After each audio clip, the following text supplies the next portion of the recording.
मित्रों नमस्कार। सुधीर पांडे पूर्वांचल के यूट्यूब चैनल पर स्वागत है, अभिवादन है, अभिनंदन है। आज बात करेंगे फिर तमिलनाडु के पूर्व मंत्री 2G घोटाले में जिनका नाम आया था, उन्होंने एक बयान दिया है। बहुत बड़ा बयान है, अभी अभी आप टीवी पे चल भी रहा है। आपको मैं वीडियो भी दिखाऊंगा, उसके पहले आप लाइक शेयर सब्सक्राइब कर दीजिए। फिर मैं आते हैं मुद्दे पे। उन्होंने कहा है कि जो स्टेलिन का बेटा जो कहा था डेंगू मलेरिया और कोरोना जैसा है सनातन, उन्होंने कम बोला था, उसको ख़त्म करने की बात वो कहा था। ये नहीं होना चाहिए, बल्कि ये कहना चाहिए वो थोड़ा कम, माने वो कम बताए थे। उनके हिसाब से कोरोना डेंगू मलेरिया से बड़ा है, बड़ी बीमारी है सनातन। वो कह रहे हैं HIV और कोढ़, कुष्ठ रोग जिसको कहा जाता है, कुष्ठ रोग जैसा है सनातन। आइए पहले ये वीडियो देखिए।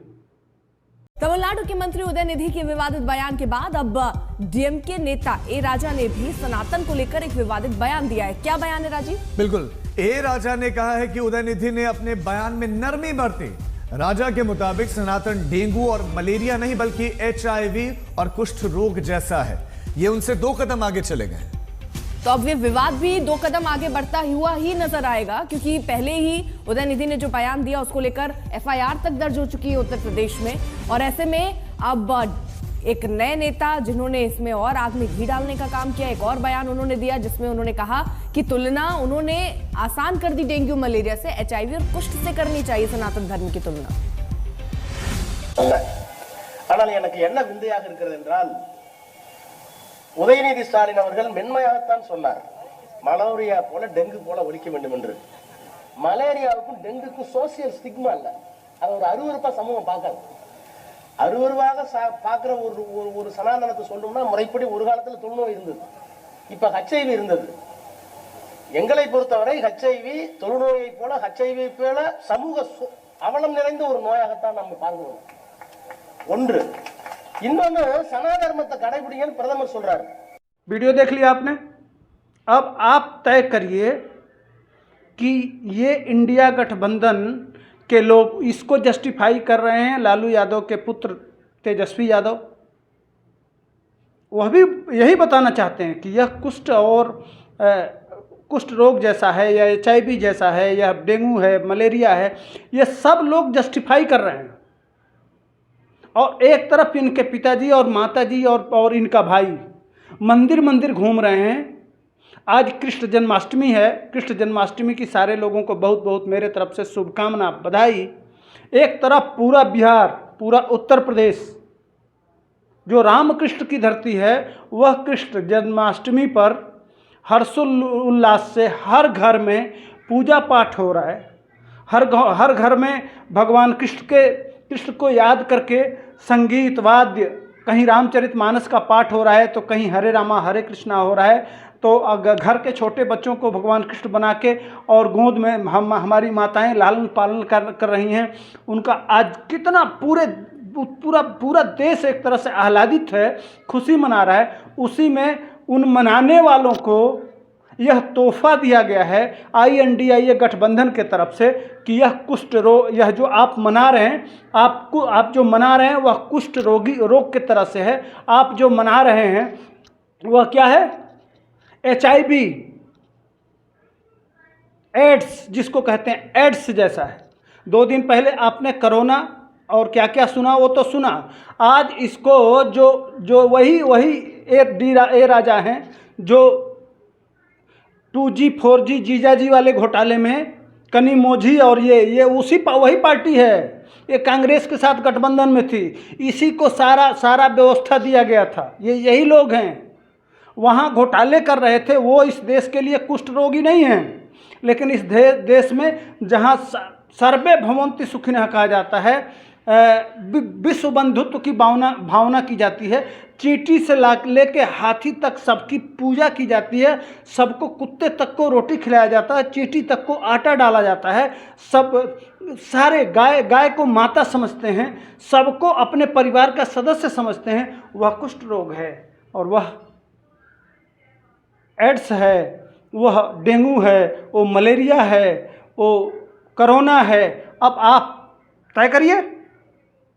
आइए इसके साथ अब एक बात और बताना चाहता हूँ इसके साथ साथ। आइए एक वीडियो पहले लालू यादव के बेटे का देख लीजिए। ये मीडिया पे सवाल कर रहे हैं, उसके बाद से इस पे विश्लेषण करेंगे। ये वीडियो देखिए। बहुत लोग मीडिया में अच्छा लोग है, लेकिन आजकल जो अच्छे मीडिया वाले हैं उनकी पूछ नहीं है। जो टीटीएम करते हैं मोदी जी का ताबड़तोड़ तेल मालिश मीडिया में, वही लोग जो है दुष्प्रचार जो है फैलाने का काम करते हैं। तो पूरी तरीके से सब जान, चाहे अखबार हो या न्यूज चैनल हो, किस प्रकार से इन लोगों ने हाईजैक कर लिया।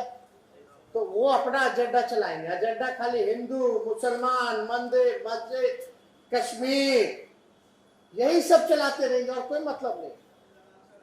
तो इसलिए असल मुद्दों पे ये लोग बात नहीं करेंगे। बेरोजगारी, गरीबी, महंगाई, किसान, मजदूर, देश की अर्थव्यवस्था, इस पे बात नहीं करेंगे। वीडियो देखा आपने? ये कह रहे हैं कि असल मुद्दे पे बात नहीं करती है भारतीय जनता पार्टी, बल्कि बात किस पे करती है? बात करती है हिंदू मुसलमान, इस पे उस पे, धर्म पे, जाति पे बात करती है। मैं पूछना चाहता हूं, जो स्टेलिन का बेटा बात किया है, जो आज ए राजा बात किए हैं, कल यह जिस इंडिया गठबंधन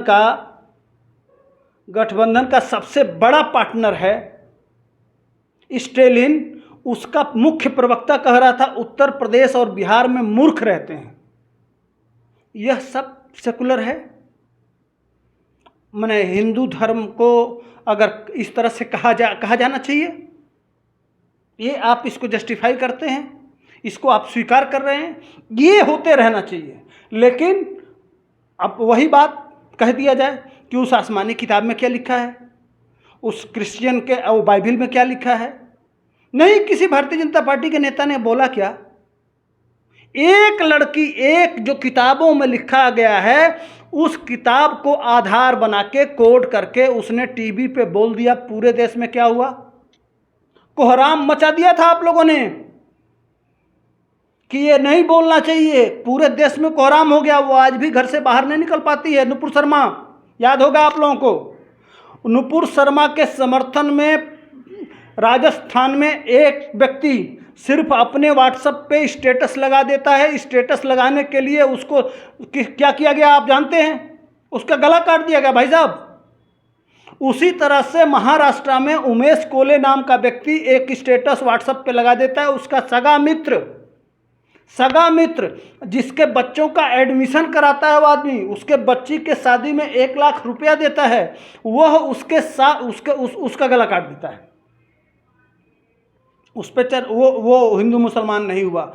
और वह लड़की आज भी घर से निकलने के लिए विवश है, मजबूर है कि वो घर से नहीं निकल पा रही है। कमलेश तिवारी, एक वीडियो इसी उत्तर प्रदेश के लखनऊ में कमलेश तिवारी ने एक डाल दिया था। क्या किया गया था उसके साथ? फ्रांस में अगर कोई कार्टून बन जाता है तो इस देश में सर तन के जुदा के नारे लगाए जाते हैं। फ्रांस के मामले को लेके पूरे देश को चक्का जाम कर दिया जाता है। वो हिंदू मुसलमान नहीं होता है भाई साहब। लेकिन इन सब बातों की बात जब करेंगे तो इस हमको तब लोगों को क्या कहा जाएगा? गोदी मीडिया। कौन कर रहा है हिंदू? कौन धार्मिक मान्यताओं पे? यही स्वामी प्रसाद मौर्य, सपा इंडिया गठबंधन का ये स्वामी प्रसाद मौर्य है। उसने रामचरितमानस पर क्या बोला? आप देखे ही, रामचरितमानस को जलाया गया। जो पढ़ के बच्चे, हम प्रसाद खाते हैं हर घर में, जिस घर में होता है वहाँ गांव के सारे लोग इकट्ठा होते हैं, कितना आनंद होता है आप लोग देखते हैं। उसी बात को लेकर बिहार के शिक्षा मंत्री चंद्रशेखर, उन्होंने भी रामचरितमानस में, लेकिन जो घटनाएं ये कह रहे हैं कि यह खराब है, लेकिन उस पर कभी चर्चा नहीं करते, जिसके वजह से कम 12 लोगों की हत्या हो गई, गला कट गया। उस पर बात नहीं कर सकते। इनकी माँ ने दूध पिलाया नहीं है कि ये बोल दें उस पर, एक मुंह से इनके आवाज़ निकल जाए, चू निकल जाए। वह तो इनके वो है ना, अब्दुल आता होगा इनके घर, शायद इनके ओरिजिनल फादर वही होंगे, इसीलिए तो उस पर बात नहीं करना चाहिए। और अगर सच्चाई दिखा दीजिए आईना तो कह दिया जाएगा गोदी मीडिया है। ये तो जानबूझ के इस तरह से करवा रहे हैं, लेकिन अपने नेताओं पे एक टिप्पणी इनके मुंह से निकल नहीं सकती है, या बोल नहीं सकते हैं कि नहीं यह गलत हो रहा है, इसलिए कि गठबंधन टूट जाएगा, वहाँ संबंध खराब हो जाएंगे। वो आदमी जो रोज़ सनातन को गाली दे रहा है, आज कृष्ण जन्माष्टमी यादव मना रहे होंगे पूरे बिहार में, उनको गाली दे रहा है, लेकिन नहीं, उसके बर्थडे पे जाया जाएगा, केक काटा जाएगा, वह जो कार्यक्रम में बुलाएगा तो उसके साथ शरीक हुआ जाएगा, उसके कहने पे बिहार के एक पत्रकार को जेल में डलवा दिया जाएगा। ये होता है असली, ये दोगलापन है, असली दोगलापन इनका जानना चाहिए। मैंने कहा कि लाइए आज थोड़ा रिलाई इनका कर दिया जाए, तो अब आप तय आपको करना है। वैसे प्रधानमंत्री ने तय कर लिया है, अभी G20 की मीटिंग चल रही है, दुनिया के सारे बड़े बड़े राष्ट्राध्यक्ष आ रहे हैं, आने वाले दिनों में जवाब मिलेगा आप लोगों को, लेकिन तब तक के लिए हमको दीजिए विदा। आते हैं किसी दूसरे मुद्दे पे। जय हिंद, वंदे मातरम।